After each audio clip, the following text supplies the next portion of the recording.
Hello everyone, स्वागत है आप सभी का आज के इस सेशन में और मैं हूं आपका कॉमर्स वाला भैया।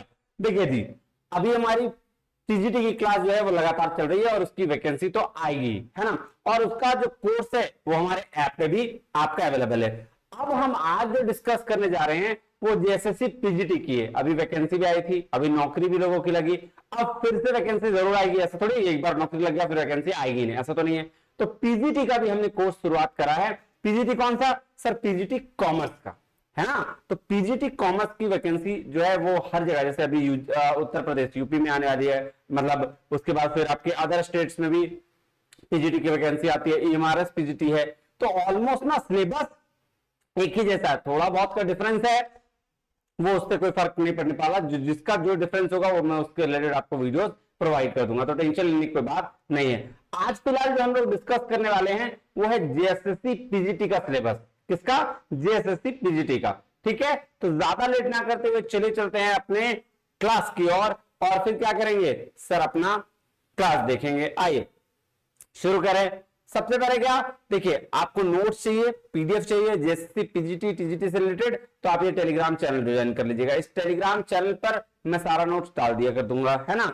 और अगर आप इस चैनल पे नए हैं और कॉमर्स से रिलेटेड कोई भी एग्जाम देना चाहते हैं, चाहे वो जेट हो, चाहे वो यूजीसी नेट हो, चाहे वो टीजीटी हो, पीजीटी हो, सब एग्जाम्स आपको मिल जाएंगे हमारे इसी चैनल पर और एक और ऐप पर, नेट वाला भैया ऐप पर। ये ऐप डाउनलोड करिएगा, यहाँ सारा कोर्स आपको एनरोल में दिख जाएगा। बहुत सारे कोर्सेज फ्री भी है, बहुत सारे पेड भी हैं। चलिए, अगर आप इस चैनल पर नए हैं तो आप इस चैनल को कर लीजिएगा सब्सक्राइब, ताकि हमारी जो प्रिपरेशन है वो और अच्छे तरीके से हो। और अगर दिक्कत आ रही है तो इस नंबर पे आप व्हाट्सएप भी कर सकते हैं। आइए पीजीटी कॉमर्स की बात करते हैं। क्या करते हैं? पीजीटी कॉमर्स की। देखिए सब 4 सेक्शन में पूरा जो सिलेबस है वो डिवाइड किया हुआ है। सेक्शन 1 रखा गया है अकाउंटिंग, ऑडिटिंग और क्या कहते हैं टैक्सेशन, टैक्स को रखा गया है। तो उसमें भी ए बी सी नेचर करके दिया गया है। सबसे पहला जो है, सबसे पहला वो है अकाउंटिंग एज ए फाइनेंस, क्या बोलते हैं इसको, इंफॉर्मेशन सिस्टम, है ना।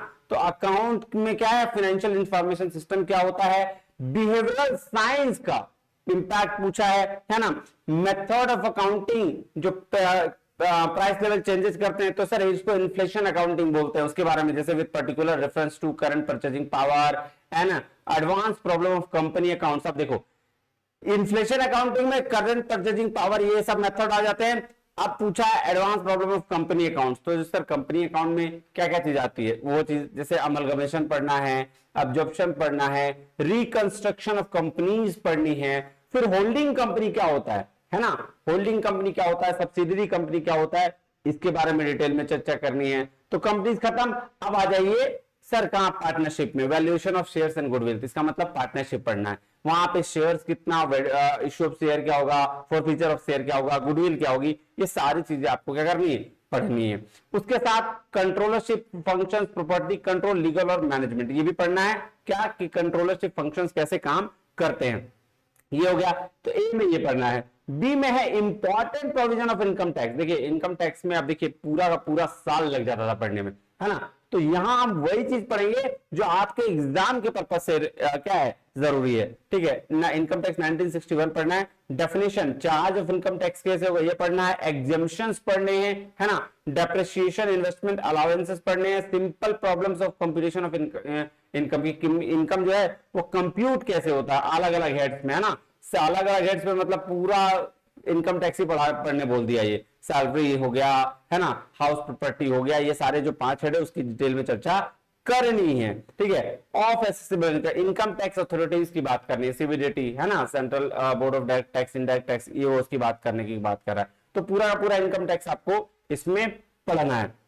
इसके साथ nature and functions of cost accounting. अब देखो थर्ड है जो कॉस्ट अकाउंटिंग है। अब कॉस्ट का क्लासिफिकेशन पढ़ना है कि कौन सा सेमी वेरिएबल कॉस्ट क्या होगा, वेरिएबल कॉस्ट क्या होगा, फिक्स कॉस्ट क्या होगा, ये सारे चीज आपको पढ़ने हैं। और कंपोनेंट्स जैसे जॉब कॉस्टिंग, फीफो मेथड, ये स्टॉक लेजर मेंटेन करने का तरीका है ना, ये भी कॉस्टिंग का ही पार्ट है।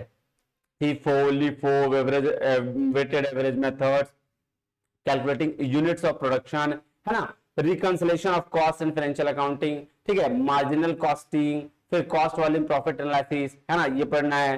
फिर algebraic formula and graphical representation, shut down point क्या होता है वो पढ़ना है। ठीक है, बजटरी कंट्रोल, बजट पढ़ना है, बजटरी कंट्रोल पढ़ना है, उसी में आता है standard costing, variable variance analysis, ये सारी इसमें बहुत सारे फॉर्मूले भी हैं, है ना, इसको पढ़ना है। बहुत मजेदार तरीके से पढ़ेंगे, टेंशन लेने वाली कोई बात नहीं है। उसके बाद है नेक्स्ट है आपका ऑडिटिंग होगा, significance of a test function, है ना, कि प्रोग्रामिंग ऑडिट वर्क का वैल्यूएशन जो होता है ना, वेरिफिकेशन ऑफ एसेट्स और फिक्स एसेट्स होता है, करंट एसेट्स का वेरिफिकेशन होता है, ये सारा चीज, और वेरिफिकेशन ऑफ लायबिलिटीज, है ना, वाउचिंग और वेरिफिकेशन में डिफरेंस, ये सारा चीज पढ़ना है।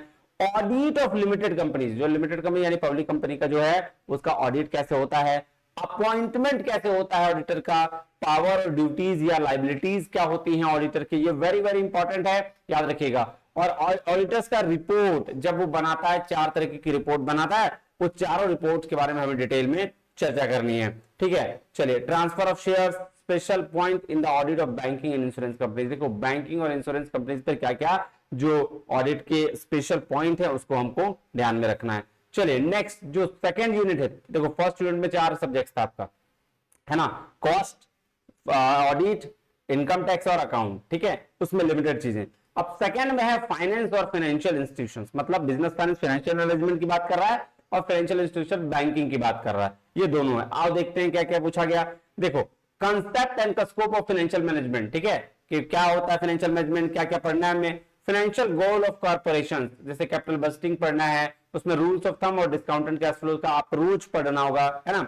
Incorporating uncertainty investment decision, capital budgeting decision बोलते हैं इसको, ठीक है। Optimum capital structure, capital structure कौन सा, डेट कितना, इक्विटी कितना, है ना, कितना, जब कोई कंपनी में हम पैसा इन्वेस्ट करेंगे तो भैया मतलब कंपनी शुरू करेंगे तो कितना डेट और कितना इक्विटी की बात करेंगे, वो वाला चीज बात कर रहा है। Weightage average cost of capital, cost of capital पूछता है कि भैया मिनिमम कितना हमको कम से कम कमा के देना पड़ेगा, वो अमाउंट कॉस्ट ऑफ कैपिटल कहलाता है ना जी।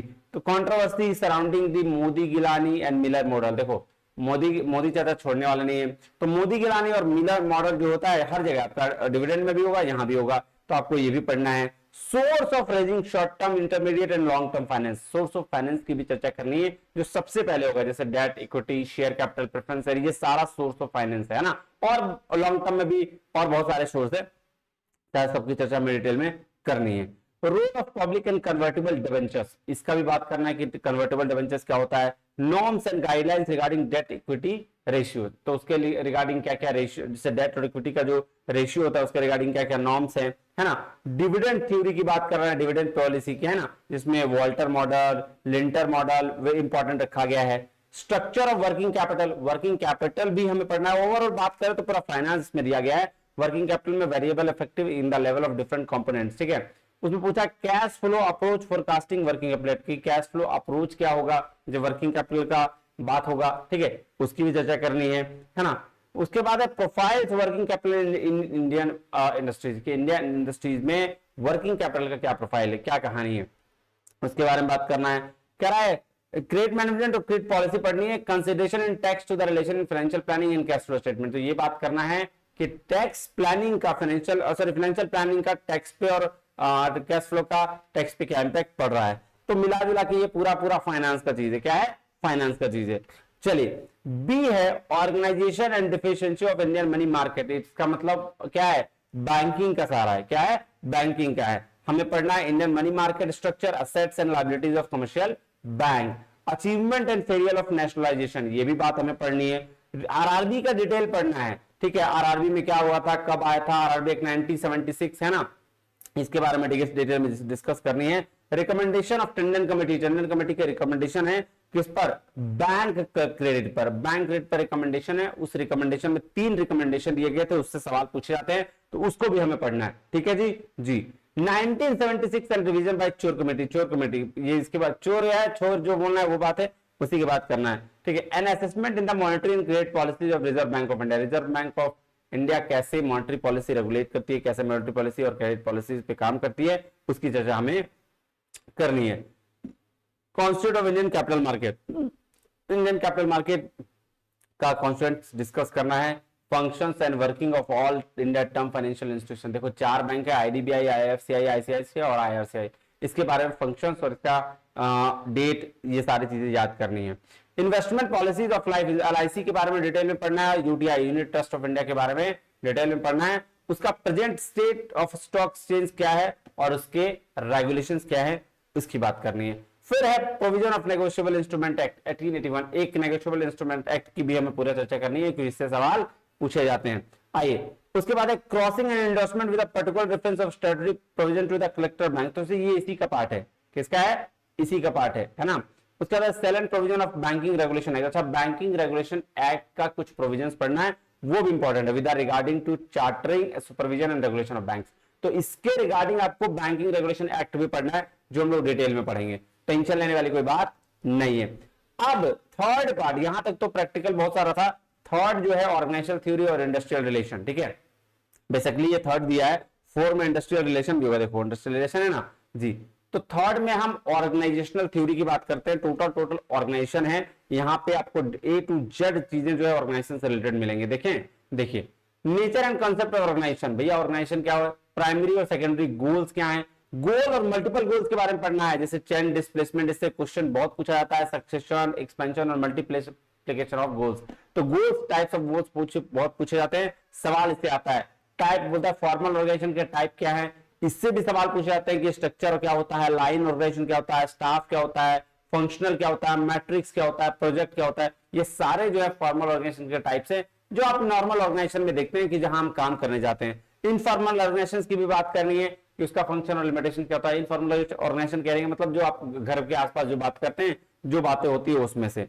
उसके बाद है next evolution of organisation theory. अब देखिए मैनेजमेंट की बात कर रहा है कि कोई भी थ्योरी कब कैसे आई थी, classical theory, new classical theory, system approach है ना, ये सब की बात कर रहा है। मतलब क्लासिकल में कौन कौन से आ जाएंगी, तो तीन थ्योरी आता है, एडमिनिस्ट्रेटिव है ना, फेयोल का सिद्धांत है ना, उसके बाद आपका टेलर का सिद्धांत है ना, ये सारी जो है क्लासिकल में। न्यू क्लासिकल में कौन आएगा, मास्लो का निर्धार की थ्योरी, ठीक है, ये सारा आपका ह्यूमन वाला जो थ्योरी है, ह्यूमन रिलेशन थ्योरी, ये सारी थ्योरी न्यू क्लासिकल में आएगी। सिस्टम अप्रोच जो पॉल हर्सन ने दिया है, वो सारे आपके जो मॉडर्न थ्योरी है उसमें आ जाएगा। तो वो सारी थ्योरी जो है हम लोग लगभग 9-10 तरह की थ्योरी का डिस्कशन करने वाले हैं, ठीक है। उसके बाद bureaucracy, nature and bases of power, power क्या होता है, पावर का सोर्स क्या है, पावर का स्ट्रक्चर क्या है, ये सारा चीज पढ़ेंगे। पॉलिटिक्स क्या होता है, ठीक है ना, बिहेवियर, उसका डायनेमिक सिस्टम क्या है, पॉलिटिक्स के टाइप्स क्या है, टेक्निकल और सोशल पावर है ना, ये बात पढ़ना है। परसेप्शन हमें पढ़ना है, क्या पढ़ना है, परसेप्शन पढ़ना है। Theoretical and empirical foundation of Maslow, McGregor, Herzberg, Likert, Vroom, Porter, Lawler, Adam and human models of motivation. Motivation theories पढ़नी है हमें, बहुत सारी मोटिवेशन थ्योरीज है ना, उसमें हमें पढ़ना है, ठीक है, कि ये सारी थ्योरी तो पढ़नी है, इसके साथ साथ और भी कुछ थ्योरीज है वो सारा हम पढ़ेंगे, तो टेंशन लेने वाली बात नहीं, बहुत सारी थ्योरीज है, 15-16 थ्योरीज है, सब पढ़ेंगे और इजी वे में पढ़ेंगे, है ना, टेंशन लेने वाली बात नहीं है। मोरल पढ़ना है क्या होता है, ठीक है। लीडरशिप की थ्योरीज पढ़नी है, लगभग 25-30 थ्योरीज है लीडरशिप की, वो सारी थ्योरीज पढ़नी है आपको। Style of management, conflict in organisation, transactional analysis, ठीक है, ये पढ़ना है आपको। ये बात आपको सिग्निफिकेंस एंड कल्चर और टू ऑर्गेनाइजेशन क्या होता है, इसके बारे में डिटेल में पढ़ना है। सिमोन मार्च अप्रोच भी पढ़ना है, ठीक है, ये भी एक अप्रोच है जो ट्रांजैक्शनल एनालिसिस से रिलेटेड है, तो इसको भी हम पढ़ेंगे, ठीक है। Organisational change, adaptation, growth, development, organisation control and effectiveness, तो ऑर्गेनाइजेशन चेंज से लेकर ऑर्गेनाइजेशन इफेक्टिवनेस तक हमें सारी चर्चा करनी है। ये पूरा का पूरा मैनेजमेंट है, ये क्या है, पूरा का पूरा मैनेजमेंट है, ठीक है। तो याद बहुत अच्छे से पढ़ेंगे, बहुत मजेदार अच्छे तरीके से। उसके बाद है इंडस्ट्रियल रिलेशन। अब इंडस्ट्रियल रिलेशन क्या होता है सर, इंडस्ट्री का रिलेशन, एम्प्लॉयर एम्प्लॉय का रिलेशन, एम्प्लॉय एम्प्लॉय का रिलेशन, है ना, एम्प्लॉयर एम्प्लॉयर का रिलेशन, ठीक है, इसको हम लोग इंडस्ट्रियल रिलेशन बोलते हैं। तो इससे रिलेटेड जितने भी लेबर लॉ है इंडिया में, जैसे क्या रहा nature and scope of industrial relation, क्या होगा, industrial labour in India and it's commitment, ठीक है। यूनियनिज्म का थ्योरी है ना, अलग अलग थ्योरीज है। Trade union movement in India, growth और स्ट्रक्चर रोल है ना, आउटसाइड लीडरशिप, वर्कर्स एजुकेशन के बारे में पढ़ना है, ठीक है। कलेक्टिव बार्गेनिंग का अप्रोच, अब देखो कलेक्टिव बार्गेनिंग तब होती है ना जब इंडस्ट्रियल रिलेशन में खराबी हो, जब इंडस्ट्रियल रिलेशन एक दूसरे की बात, मैनेजमेंट वर्कर्स की बात ना सुन रहा हो, वर्कर्स की बात मैनेजमेंट ना सुन रहा हो, तब हमारा रिलेशन खराब होता है। और तब हम क्या करते हैं, किसी भी चीज को हड़ताल करते हैं, स्ट्राइक करते हैं, स्ट्राइक के बाद कलेक्टिव बार्गेनिंग होती है ना, तो वो वाला अप्रोच पढ़ना है। इसके कंडीशंस, लिमिटेशंस, है ना, इसका इफेक्टिवनेस पढ़ना है। Indian conditions, workers participation management, अच्छा वर्कर्स का पार्टिसिपेशन कितने लेवल पे होता है, 5 लेवल पे है वर्कर्स का पार्टिसिपेशन मैनेजमेंट में, वो 5 लेवल हमें पढ़ना है। उसकी philosophy, rational present day state affairs है ना, ये पढ़ना है। अच्छा prevention and settlement of industrial dispute in India, कि कौन कौन तरीका है, क्या इंडस्ट्रियल डिस्प्यूट को कैसे रोका जाता है, कैसे प्रिवेंशन करेंगे, कैसे सेटलमेंट करेंगे। तो उसके लिए प्रिवेंटिव मेजर्स होते हैं, सेटलमेंट मशीनरी और अदर मेजर्स जो है इंडस्ट्रियल रिलेशन में, हम उसके बारे में पढ़ेंगे। ठीक है, absenteeism and labour term, international labour organisation and India role personnel department in the organisation. तो इंडिया का रोल क्या है पर्सोनल डिपार्टमेंट ऑर्गेनाइजेशन में,